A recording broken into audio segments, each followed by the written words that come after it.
ఎలా ఉన్నారు? ఈరోజు మనం ఒక మంచి కథ తెలుసుకుందాము. రెండు పిల్లులు మరియు ఒక కోతి. ప్రశాంతమైన గ్రామంలో రెండు పిల్లులు మంచి స్నేహితులుగా సంతోషంగా జీవించాయి.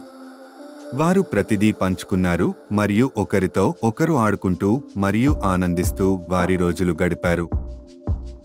బాగా ఆకలి వేసింది. వారు నేలపై పడి ఉన్న రొట్టె వారికి దొరికింది. అది ఇద్దరికీ కావాలని పరుగున వెళ్లారు. మొదటి పిల్లి, నేను మొదట చూశాను కనుక ఇది నాది. రెండవ పిల్లి వాదించింది, లేదు, నేను మొదట కనుగొన్నాను కనుక ఇది నాకే చెందుతుంది.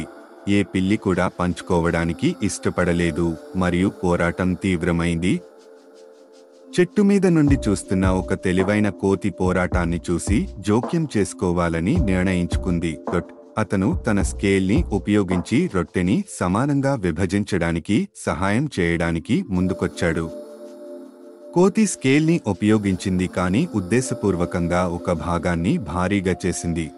అతను ప్రతిసారి పెద్ద ముక్క నుండి ఒక చిన్న భాగాన్ని తినేవాడు. వాటిని సమానంగా చేయాలని పేర్కొన్నాడు. రొట్టె ముక్కలుగా తగ్గించబడే వరకు ఇది కొనసాగింది.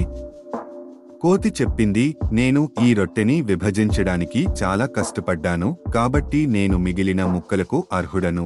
అతను చివరి ముక్కలను తిని పిల్లులకు ఏమీ లేకుండా పోయింది. ఇద్దరు వ్యక్తులు పోరాడినప్పుడు మూడవ వ్యక్తి ప్రయోజనం పొందుతాడు. ఐక్యమత్యం మహాబలం. ఇదే మన కథ నీతి.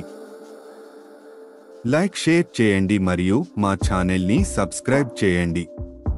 మీరు మరిన్ని కథలను పొందుతారు.